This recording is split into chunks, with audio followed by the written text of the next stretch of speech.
Hello again and welcome to one more video of this channel, my diary, devlog or something similar, where I'm recording videos to practice English and to verbalize what I'm doing in Unreal to practice. And I hope it will help someone who is out there developing as well.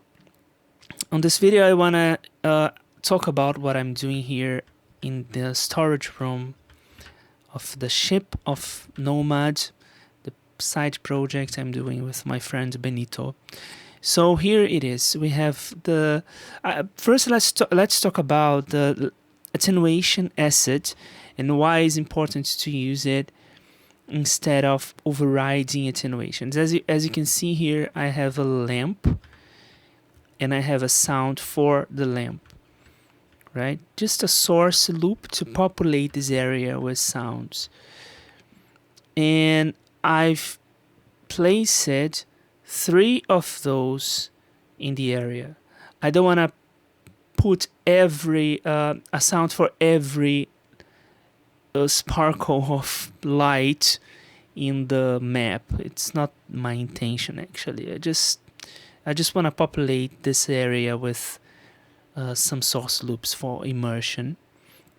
So I've chosen these 3 places only, and that's why I'm using why I'm saying this, because I could try to include the sounds in this asset, and then it will I would just have to make it once. However, the idea here is not to overpopulate the area with sounds.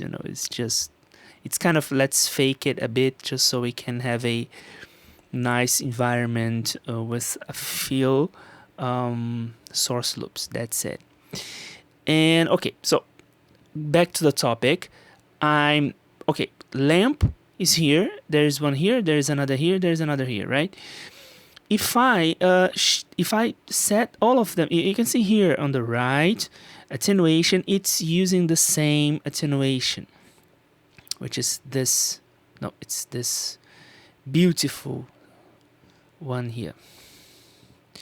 So I will select the 3 of them and I will change the inner radius. You can see that the 3 of them changes together because they are sharing the same attenuation configuration.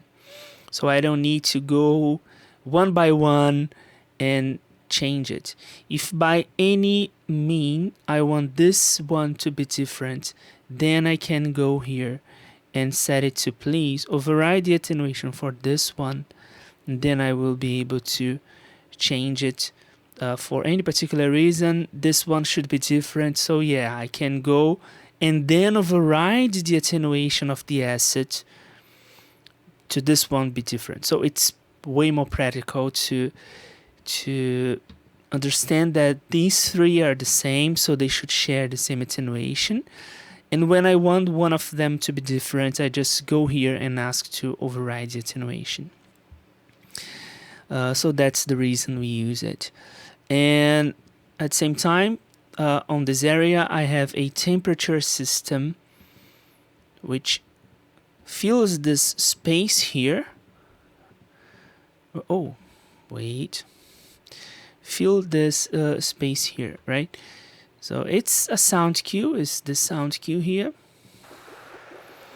We have 4 layers. However, these 2 will play one or the other, so it's always 3 layers playing together.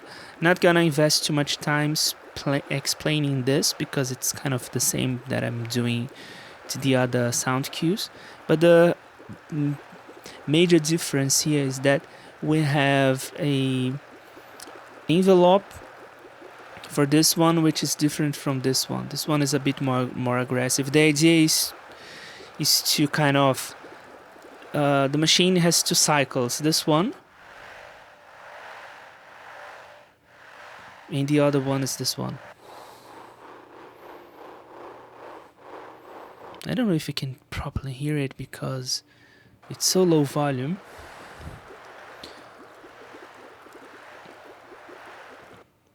So yeah, so this is the sound that we'll play here, which is the temperature system, and we will have a general tone as well being played, which is an area loop, which is totally different. The general tone will play. I will just increase the volume here just so you can hear it, because this one is an area loop for the entire level. It's just to fill an empty space that we will probably have in one place or another in the map. So it's an area loop. It will be playing for the whole time in the background, so it should be really discreet, and it's using envelopes here, different envelopes with different lengths. So it will, for example, this one has 90 seconds, this one has 30, this one has 60, and this one has 2 minutes of envelope. So it's what is going on here is that this system loops, and it will always behave differently, because this one is just 30 seconds, this one. So it will renew earlier than the other ones, right? And we have 4 layers here with different sounds. And then we have this, what you're hearing. You can see that it's dropping volume right now, and sometimes a bit louder, but overall it's set to be really discreet. I'm really playing with dynamics here, so that's why some sounds are really, really low. I don't like to play with loud sounds for everything, as I see in some games. I prefer to play with dynamics, which I see in other games. So that's my inspiration, that's what I'm trying to do here. But if one of these sounds are too much low on the final mix, I can mix the volumes in the end, no problem. So yeah, we'll have 3 lamps and a temperature system plus the general tone when on the level. So let's try to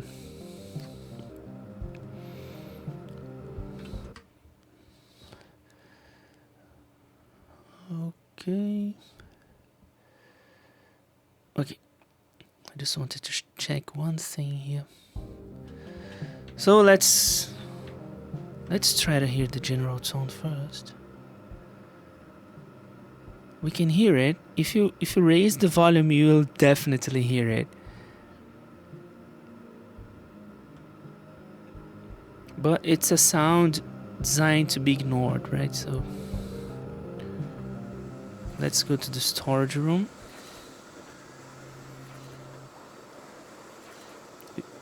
You can see that on the left we can already hear something.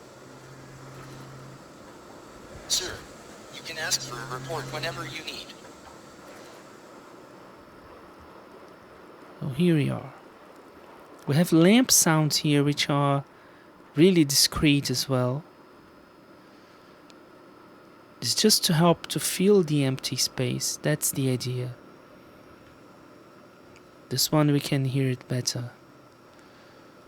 I didn't show the sound cue for the lamps, but it's 3 different sounds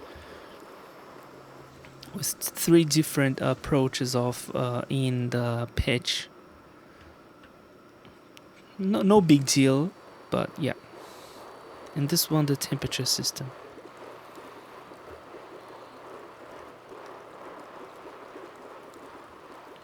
It has some water inside. So yeah, that's it. I hope it's immersive enough. I don't have too much to add here at the moment because we barely have anything in the level. It's really empty. So I think it's alive enough and with headroom enough for anything we want to add here. You know, so yeah. The generator is bleeding too much here. I may address that. Can hear it more there than in the corridor, so I'll definitely put a switch here somewhere